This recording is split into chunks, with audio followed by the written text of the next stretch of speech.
Bismillahirrahmanirrahim. Assalamualaikum warahmatullahi wabarakatuh. Waalaikumsalam warahmatullahi wabarakatuh. Alhamdulillahi rabbil alamin.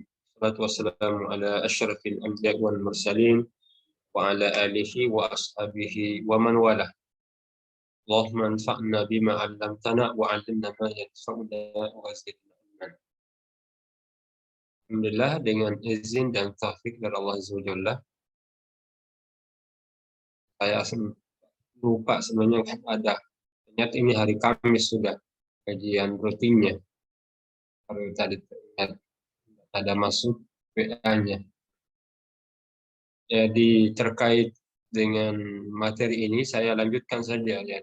Lalu supaya kajian ini terstruktur dan berkesinambungan. Pada lumayan lalu masih terkait dengan kaifiat as-shalah, poin yang ke-6 ini saya perlihatkan dulu. Saya bisa.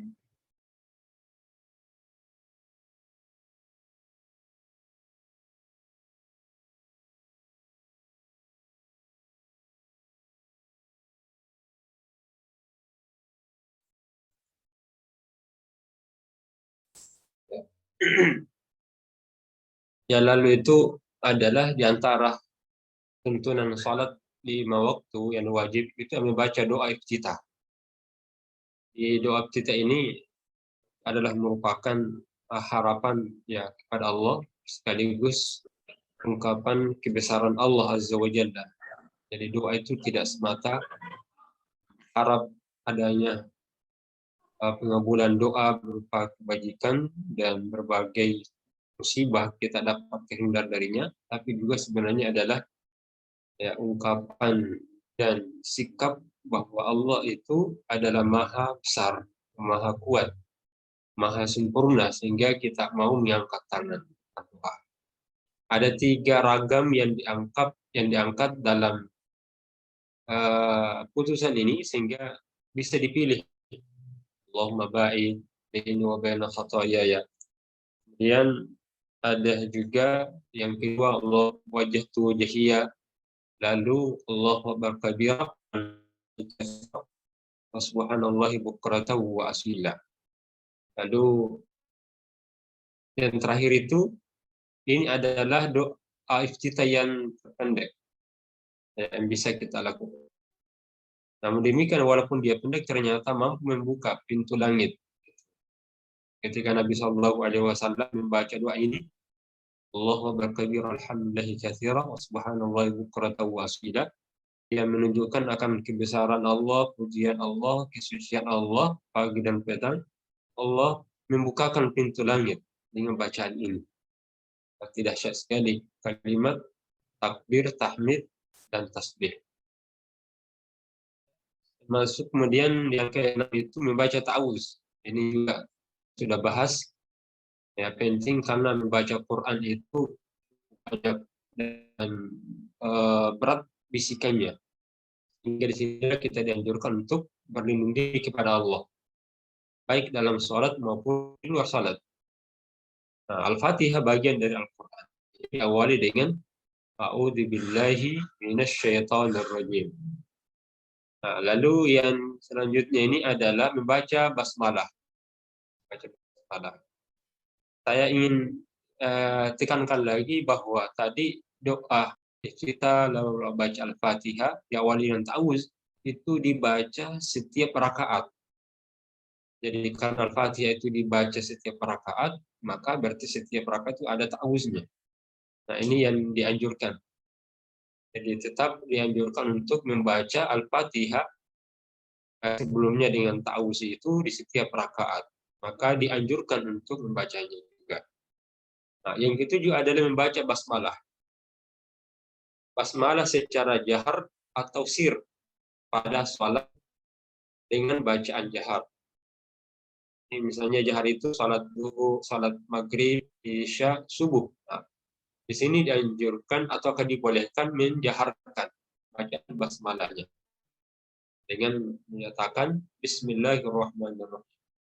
Dan secara sir pada salat dengan bacaan sir. Di waktu-waktu salat sir seperti zuhur, asar, ini bacaan sir. Maka bacaan basmalah juga disirkan. Basmalah ini ucapannya Bismillahirrahmanirrahim, yang artinya dengan menyebut nama Allah yang Maha Pengasih lagi Maha Penyayang. Kalimat ini berisi sebenarnya permohonan kepada Allah. Jadi kata Bismillah yaitu dengan memohon pertolongan. Dari kata ba ini itu artinya itu adalah permohonan. Dalam bahasa Arab kata ba itu adalah namanya babul isti'anah. Jadi bab yang menunjukkan permohonan pertolongan kepada Allah. Dan menyertakan Allah di dalam perbuatan kita. Ya, sehingga sebenarnya kenapa Allah Azza wa Jalla dan Rasulnya menganjurkan dan memerintahkan mengawali pekerjaan itu dengan basmalah, karena Allah ingin menginginkan pertolongan itu datang. Jadi akan diberikan oleh Allah dengan cara tadi mengawalinya dengan basmalah. Dalam hadis Bismillahirrahmanirrahim. Jadi amalan apa saja, itu amalan baik maksudnya ini, kalau tidak diawali dengan basmalah, Bismillahirrahmanirrahim, fahuwa aqta, itu tercabut keberkahannya. Jadi hal ini yang memperkuat amalan itu karena bertawassul, istilahnya itu mengambil media sarana untuk dikuatkan oleh Allah dengan cara basmalah tadi. Bismillah. Dan ini berlaku bukan bacaan dalam salat ini saja. Di luar salat pun dianjurkan itu mengawali segalanya dengan basmalah. Namun dalam salat basmalah ini itu adalah bagian yang diharuskan setelah membaca A'udzubillahi minasyaitonirrajim. Jadi seseorang yang mengerjakan salat membaca basmalah Bismillahirrahmanirrahim dibaca setelah ta'awuz sebelum membaca Al-Fatihah. Ini dibaca dalam semua rakaat sebelum Al-Fatihah. Nah, ini pendapat jumhur kalangan seperti Umar, Utsman, Ali, Abu Hurairah. Kebanyakan sahabat radhiyallahu anhum menganjurkan, melihat bahwa bacaan basmalah harus dibaca. Ini beberapa. Di sini apa dalilnya? Kenapa Muhammadiyah bolehkan bacaan basmalah itu secara jahar maupun secara sir? Bisa secara jahar, bisa secara sir. Kalau kita lihat tuntunannya baca basmalah secara atau sir, berarti di sini pilihan. Jadi pilihan. Sehingga tidak ada lagi istilah di masyarakat kalau ada bacaan basmalahnya dijaharkan, oh ini bukan Muhammadiyah. Oh ini bacaan basmalahnya disirkan, oh ini Muhammadiyah. Ya, karena dalam putusan terakhir ini, ya, Istardi itu mengakomodir kedua cara tersebut. Tidak memilih satu. Apa dalilnya? Membaca basmalah sebelum membaca Al-Fatihah dalam salat. Ada hadisnya Nabi SAW. Itu diriwayatkan oleh seorang tabi'in, Nu'aib al-Mujmir. Ini tabi'in. Nah, beliau menyatakan, "Shallaitu wara'a Abi Hurairah." Jadi saya salat di belakang Abu Hurairah. Seorang sahabat yang paling dekat bersama dengan Nabi, tapi termasuk sahabat terbanyak melihatkan. Karena istilah beliau ini, di mana ada Nabi, di situ ada Abu Hurairah. Ya. Ikuti terus. Ya, wajarlah kalau sahabat beliau ini tidak lama dengan Nabi, tapi sekali ya melihatkan. Diikuti terus oleh sahabat apa yang dilakukan oleh Nabi, dan hanya salat. Faqara Bismillahirrahmanirrahim. Summa qara bi ummil Qur'an hatta balagha ghairil maghdubi alaihim waladdallin. Jadi saya sholat ini yang dituturkan oleh seorang tabi'in Nu'aim al-Mujmir. Saya itu sholat di belakang Nabi SAW, lalu beliau membaca Bismillahirrahmanirrahim. Dia membaca Alhamdulillahirabbil alamin sampai kata ghairil maghdubi alaihim waladdallin. Lalu beliau mengatakan, dan jemaah pun mengatakan amin. Ya. Wa yaqul, dan dia pun berkata, kullama sajadallahu akbar. Nabi itu kalau salat setiap sujud pasti bertakbir.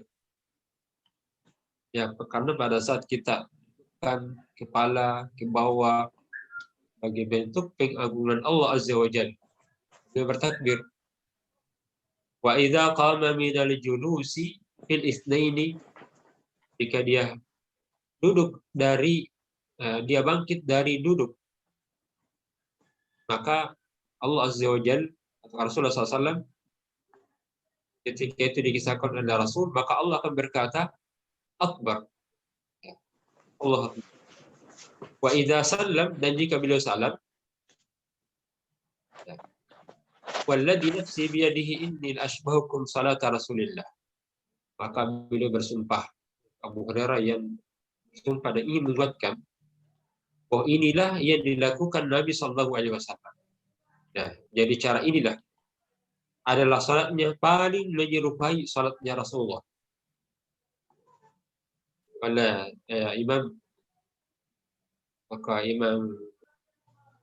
ini diriwayatkan oleh Imam Hakim dan dinyatakan sahih, menunjukkan bahwa Abu Hurairah memastikan bahwa cara salatnya ini itu persis dengan cara salat Nabi. Dan beliau membacanya sebelum baca Al-Fatihah dengan bacaan Bismillah. Nah, sekarang jahar. Jahar dan sir dalam salat jahar. Jadi kalau tadi ada dalilnya. Dalam salat sir, yaitu di mana bacaan surat dibaca pelan, seperti orang berbisik. Itu seperti orang berbisik. Sir tidak berarti diam. Yang dibaca dalam hati. Justru ini tidak tepat. Bacaan Al-Fatihah itu harus digerakkan. Tidak dibaca di dalam hati. Nah, dalam salat zuhur atau salat asar, itu bacaan basmalahnya dibaca sir. Nah, untuk salat jahar, yaitu salat di mana bacaan surah dibaca dengan suara keras. Jadi suara keras artinya itu terdengar oleh imam. Jadi kalau tadi seperti orang berbisik, nah, itu sir. Kalau jahar, bacaannya terdengar oleh imam. Maka basmalah dapat dibaca jahar atau dapat dibaca sir. Dan ini didasari dari hadis-hadis yang berlawanan, di mana satu sisi terdapat hadis yang menunjukkan ada yang menjaharkan dan ada yang mensirkan. Ya, ini setelah digabung. Nah, dalam masalah ini memang ada pendapat yang berbeda oleh para fuqaha. Di satu sisi beberapa ulama berpendapat bahwa bacaan basmalah itu dijaharkan dalam salat jahar. Pada sisi lain ada pendapat bahwa baca basmalah itu disirkan dalam semua salat, termasuk salat jahar. Masuk maghrib, isya, ada yang disirkan semuanya. Jadi ini pendapat pertama. Semuanya, kalau yang berpendapat sebelumnya, dijaharkan semuanya. Perbedaan pendapat ini itu dikarenakan adanya hadis yang saling berlawanan, yang kelihatan berlawanan. Kalau dalam ini manhaj tarjih, jadi apabila ada hadis yang kelihatan bertentangan, maka langkah pertama yang harus dilakukan adalah menjamak, namanya mengkompromikannya. Yaitu baru apabila jamak tidak bisa dikompromikan, barulah kita mengambil langkah memilih yang lebih kuat. Lalu ataukah nasakh. Nah, ada beberapa hadis yang kelihatan bertentangan. Misalnya hadis yang kita baca tadi ini menunjukkan bacaan jahar basmalah itu. Ya. Kemudian hadis yang lain ini juga agak sama. Hadis riwayat Ummu Salamah.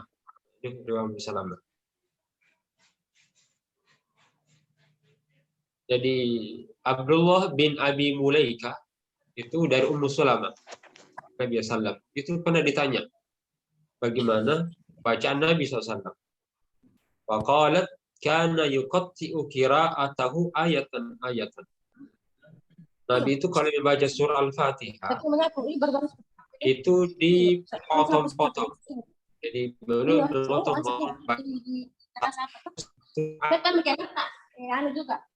Jadi satu ayat dengan mengatakan Bismillahirrahmanirrahim.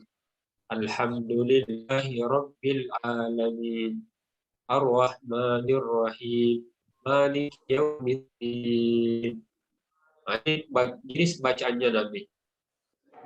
Nabi kalau baca Al-Fatihah tidak sekaligus ya, satu napas. Tetapi dia baca bacaannya secara terpisah. Ya. Ya. Dan di dalam bacaan ini ada basmalah juga. Ya. Riwayat Ummu Salamah. Bismillahirrahmanirrahim. Berarti ada basmalah. Lalu sifat bacaannya pelan dan dipotong sesuai dengan ayat itu. Tidak dibaca semuanya. Hanya Alhamdulillahirabbil alamin arrahmanirrahim maliki yaumiddin. Nah, ini menjadi sunnah. Yang dianjurkan itu adalah membacanya dengan memotong-motongnya sesuai dengan ayat-ayat. Nah, riwayat ini menunjukkan bacaan basmalahnya dijahatkan. Nah, adapun bacaan basmalah dijaharkan, disirkan. Nah, ini bacaan sirnya dari Abu Al-Jauza dari Aisyah. Kalau tadi di atas Abu Hurairah dan yang disirkan itu riwayatnya Aisyah. Beliau mengatakan, karena Rasulullah SAW yastaftihu salata bitakbir. Nabi itu memulai salatnya itu dengan takbir, namanya takbiratul ihram. Wal qira'ata, dan bacaannya itu bilhamdillahi rabbil alamin, dengan bacaan alhamdulillahi rabbil alamin. Wa kana idza raka'a lam yusqis ra'sahu wa lam yusawwibhu walakin baina dzalika.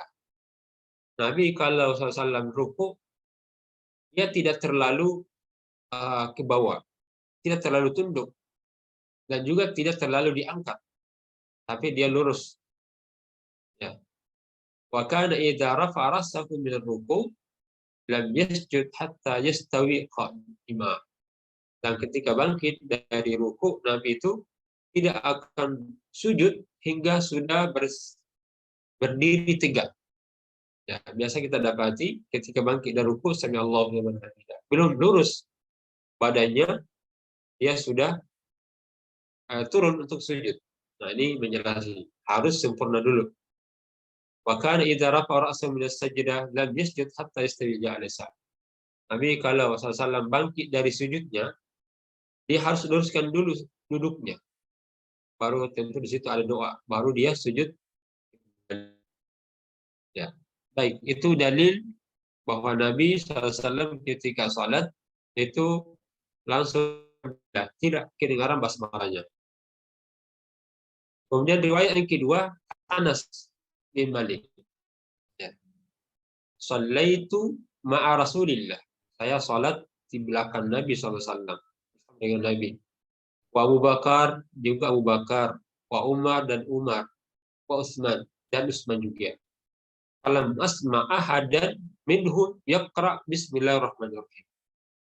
Saya tidak mendengar mereka itu membaca Bismillahirrahmanirrahim.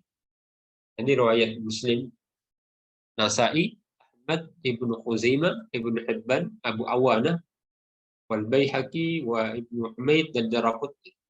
Banyak meriwayatkan di sini dari Anas bahwa beliau salat di belakang Nabi, Abu Bakar, Utsman, semuanya itu, kata beliau, tidak saya dengar dari mereka membaca Bismillahirrahmanirrahim. Nah, hadis Abu Hurairah Ummu Salamah, jadi keterangannya, dua hadis sebelumnya itu menunjukkan bahwa basmalah dibaca jahar. Hadis Aisyah dan Anas menunjukkan bacaan basmalah dibaca sir, baik dalam salat jahar maupun dalam salat sir. Jadi itu dua yang berbeda. Jadi Abu Hurairah Ummu Salamah sama-sama periwayatannya menjaharkan. Aisyah dengan Anas sama-sama periwayatannya tidak menjaharkan. Nah, bagaimana langkahnya? Karena kedua kelompok hadis itu adalah sahih, maka penyelesaiannya adalah diupayakan untuk dikompromikan sehingga dapat diamalkan kedua-duanya. Dan tidak ada yang diabaikan sesuai dengan kaidah fikih yang menyatakan jadi mengamalkan suatu pernyataan lebih utama daripada mengabaikan. Malul kalami aula min ihmalihi.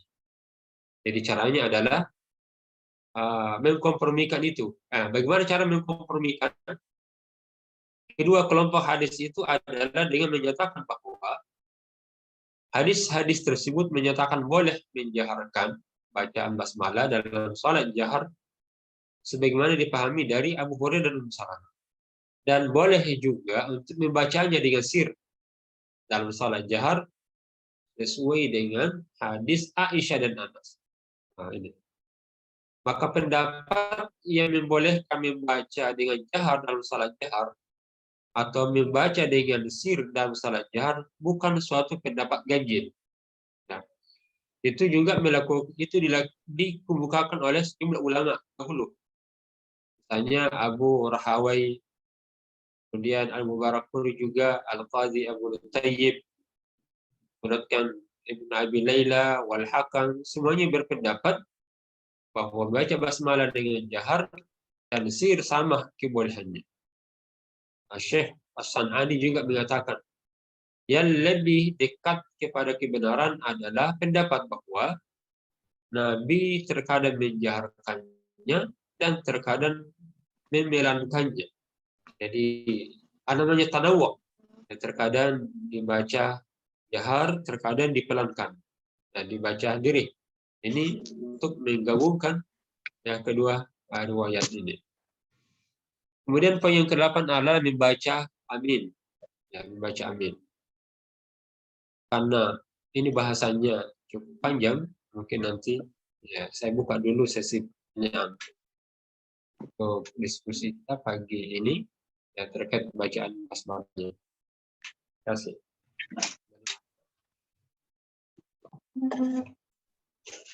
Ya, baik teman-teman sekalian, demikian tadi materi pengantar terkait basmalah.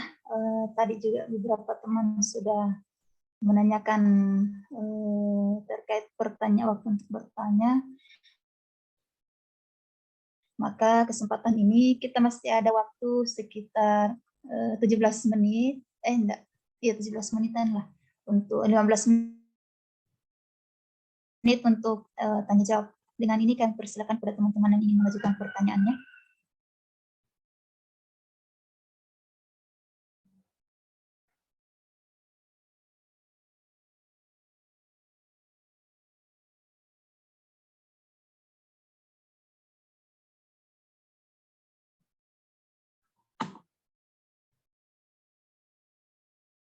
Mana tadi Pak Ardiansyah? Ada. Silakan Nuril. Assalamualaikum warahmatullahi wabarakatuh. Waalaikumsalam warahmatullahi wabarakatuh. Mohon maaf, Bu, ini dari angkatan muda juga. Makasih. Ya, silakan. Bu Neni atas kesempatannya. Assalamualaikum, Ustaz. Warahmatullahi wabarakatuh. Ustadz Lukman ya? Dek. Ya, silakan. Sudah semua, Ki. Kayaknya masih ada suaranya. Ya, silakan, Ustaz.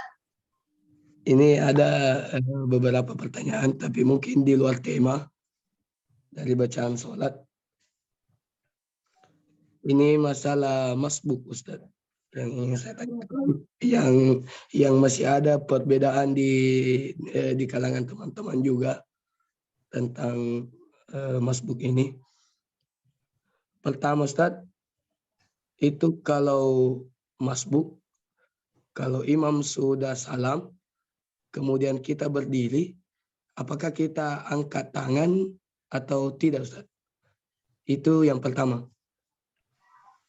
Yang kedua, mengenai masalah praktek masbuk ini. Mengenai masalah praktek masbuk ini, karena kadang-kala kita masbuk itu berbeda-beda tata cara masbuknya. Ada pada saat dia masbuk di rakaat pertama dia tahiyat, ada juga yang di rakaat pertama dia tahiyat. Anggaplah Ustaz, kalau misalnya kita sholat yang 4 rakaat, anggaplah sholat duhur. Kemudian kita cuma sampainya di rakaat terakhir, kita masbuk 3. Pada saat masbuknya ini di rakaat pertamanya itu ada yang tahiyat dulu. Ada yang langsung berdiri. Nanti di rakaat kedua dan rakaat ketiga dia tahiyat. Ada juga di rakaat pertamanya dia tahiyat, di rakaat kedua tidak, di rakaat ketiganya tahiyat. Ini Ustaz, kalau bisa dijelaskan bagaimana tata cara masbuk yang sebenarnya. Sama halnya juga pada saat sholat maghrib. Kita hanya dapat di rakaat ketiganya. Jadi masbuk kita 2 rakaat. Pada saat masbuk 2 rakaat itu, ada yang rakaat pertamanya tahiyat dan rakaat keduanya tahiyat lagi. Jadi 2 kali tahiyat pada saat masbuk. Ada juga yang langsung berdiri di rakaat keduanya baru tahiyat. Jadi masbuknya itu cuma 1 kali tahiyat. Jadi bagaimana tata cara yang sebenarnya, Ustaz? Mohon di penjelasannya. Ya, Mungkin baik. itu. Langsung jawab, Ustaz, atau ditampung? Ya, langsung jawab supaya langsung pas. Silakan, Ustaz. Mungkin juga diringkas karena dalam waktu juga terbatas. Jadi pada prinsipnya yang pertama, ya dalam sholat jamaah adalah konsep mengikuti imam gerakannya. Dalam arti naik, turun, sujud. Innama ju'ilal imamu liutamma bihi. Imam itu dijadikan untuk diikuti. Jadi kalau dia ruku, kalau dia sujud, sujud. Kalau dia tasyahud, maka kita juga harus tasyahud. Maka bagi orang yang terlambat misalnya, kalau di posisinya dia mendapatkan 1 rakaat, tentu yang pertama ini kan tetap takbir itu, takbir. Lalu didapati rakaat pertama. Sehingga untuk rakaat yang kedua, ketika dia bangkit, maka tidak perlu lagi bertakbir, karena pada posisinya di rakaat kedua. Yang dianjurkan bertakbir angkat tangan itu ada 4. Yang pertama itu adalah di rakaat pertama, takbiratul ihram. Yang kedua adalah saat kita rukuk, nah, itu bertakbir angkat tangan. Yang ketiga bangkit dari rukuk, itu juga angkat tangan. Dan keempat adalah bangkit untuk rakaat yang ketiga.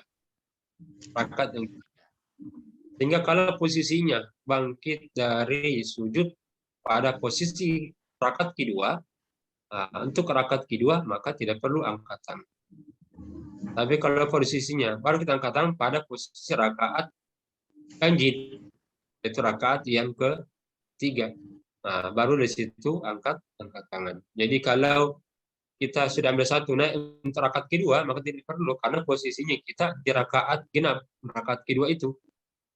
Rangkaian yang dianjurkan adalah rakaat 3, rakaat yang ketiga. Ya, setelah duduk.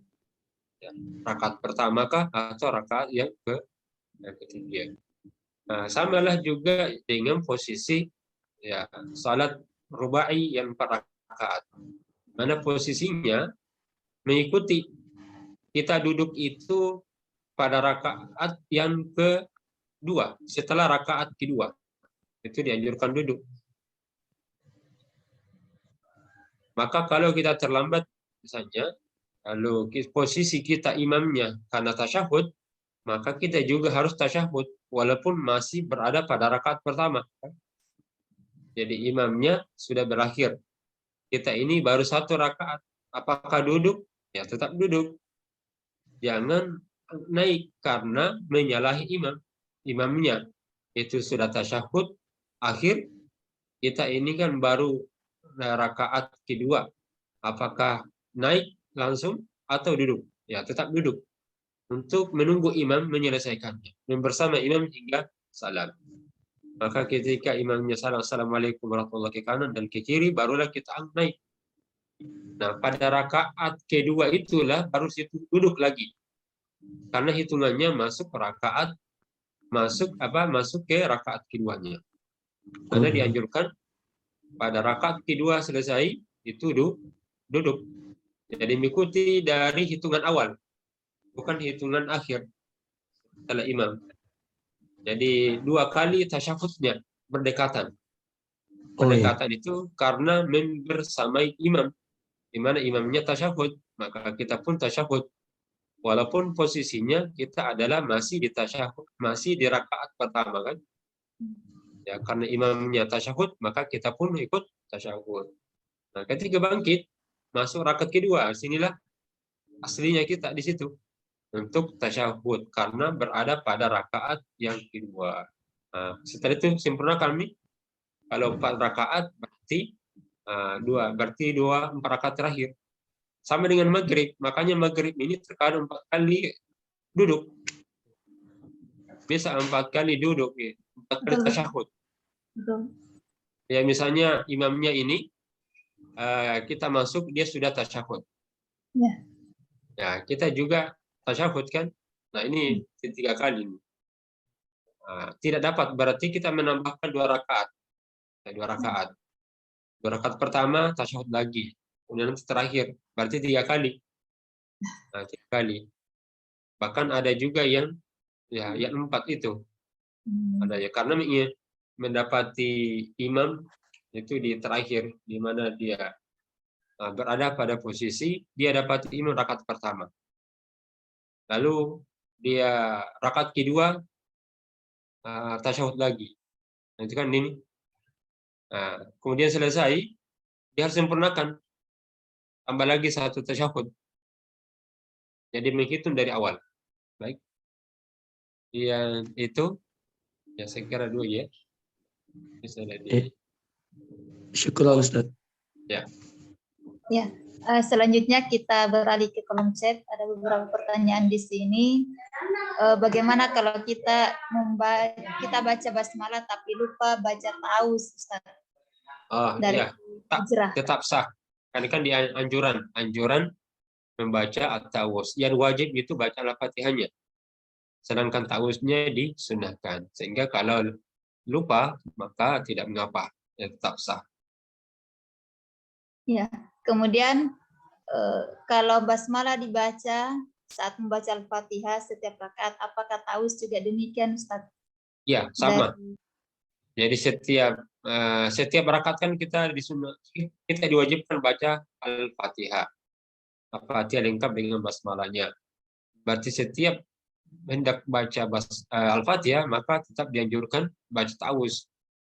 Berarti salat Isya 4 rakaat berarti 4 kali di situ ta'awuz. Ya, setiap hendak membaca surah Al-Fatihah. Ya, kemudian yang mana yang lebih utama, dijaharkan atau disirkan bacaan basmalah? Di sini tidak ditunjukkan ada keutamaannya, afdalnya. Tapi kalau dari segi kekuatan hadis, itu hadisnya Anas dan Aisyah, di mana tidak menjaharkan.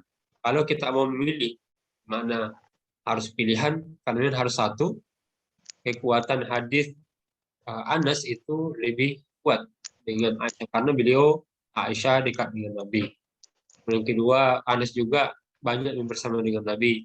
Dan yang ketiga, periwayatannya juga kuat, riwayat Muslim.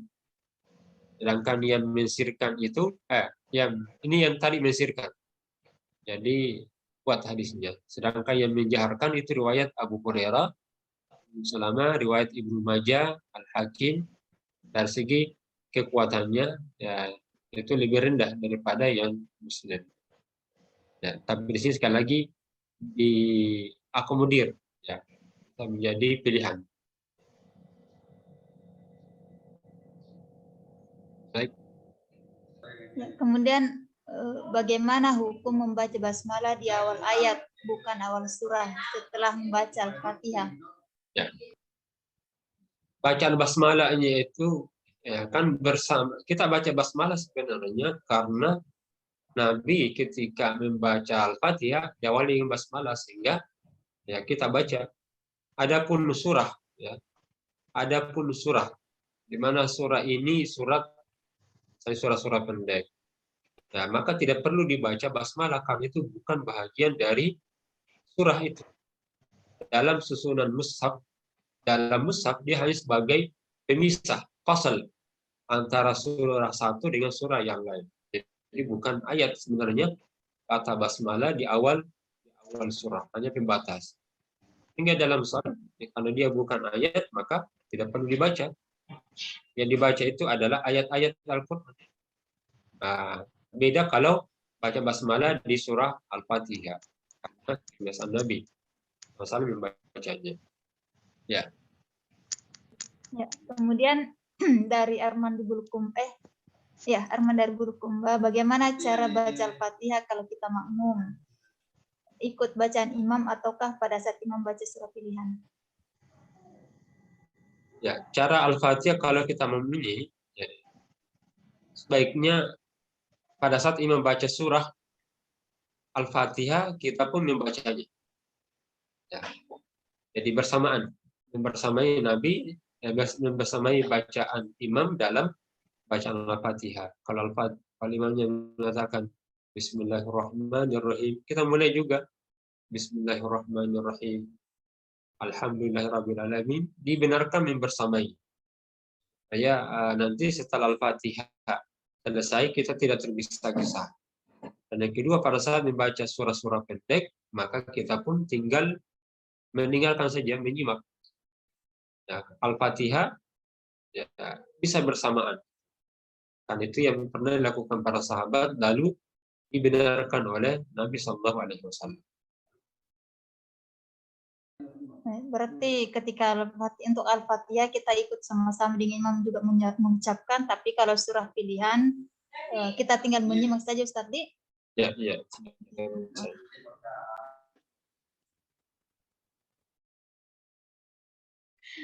Teman-teman bagaimana? Ada lagi yang mau ditanyakan?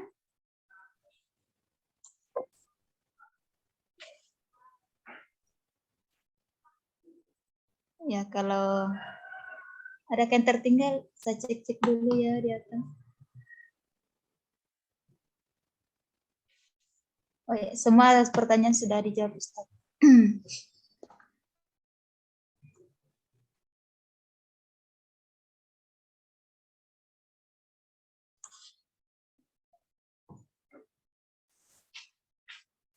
Oh ya, penutup ini. Ya, baik. Dari bahasan kita kali ini terkait dengan hukum bacaan basmalah dalam sholat ketika membaca Fatihah. Sebenarnya bahwa boleh dibaca secara jahar maupun secara sir. Ini menunjukkan bahwa Allah Azza wa Jalla itu maha kuat sehingga segala sesuatunya dalam melaksanakan amalan hendaklah diawali dengan basmalah. Karena makna basmalah itu adalah permohonan dari Allah. Dan yang kedua, ya bahwa ya, dalam soal ini kan sebenarnya zikir. Ya, apalagi ibadah bacaan Al-Fatihah. Kita harus mampu bertawajuh komunikasi. Ya, ibaratnya ini adalah dialog. Nah, dialog panjang ini itu memberikan makna. Nah, di antaranya itu adalah adanya ketenangan. Ya. Nah, karena itu hati itu tentram dengan mengingatnya. Jangan kacaukan hati dengan melekatkannya di dalamnya selain Allah. Demikian Saya cukupkan. Assalamualaikum warahmatullahi wabarakatuh. Waalaikumsalam. Waalaikumsalam warahmatullahi wabarakatuh. Warahmatullahi wabarakatuh.